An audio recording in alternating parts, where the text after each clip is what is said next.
একটা ট্রেন লাভারের কাছে the biggest thing is that a railway station. একটা ট্রেন লাভারের কাছে সব থেকে বড়ো জিনিস হচ্ছে একটা রেলওয়ে স্টেশনে দাঁড়ানো এবং সময় কাটানো। অ্যান্ড আমি হচ্ছে করোনার পর, মানে করোনা পিরিয়ডের পর থেকে সব থেকে বড়ো রেল ফ্যান হয়ে গেছি। ইউটিউবে আমার যদি লিস্ট সার্চ করা যায়, মানে হিস্ট্রি, আমি ট্রেন ছাড়া অন্য কোনো ভিডিও আর দেখি না। মানে ট্রেনে ভর্তি, যারা সব ট্রেন নিয়ে ভ্লগ করে, ট্রেন ব্লগার্স, তাদের ভিডিওটা পুরো আমার ইউটিউব হিস্ট্রিতে ভর্তি। যার জন্য আমি ট্রেন অসম্ভব ভাল লাগে। তাই বাংরিপোষি এসেছি গাড়ি করে, ট্রেন চাপার সুযোগ হয়নি। কারণ কি, এখান থেকে বারবিল যেতে, তো বারবিলের ট্রেনটা আছে জনশতাব্দী, তো সেটা তো টিকিট পাইনি, যার জন্য এসে গেছি গাড়ি করে।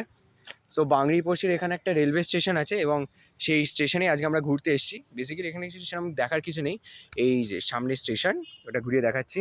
So I am very happy নাও যে একটা স্টেশনে দেখতে পাচ্ছি ফাইনালি, যদি বা ট্রেন খুব কম আসে তাও।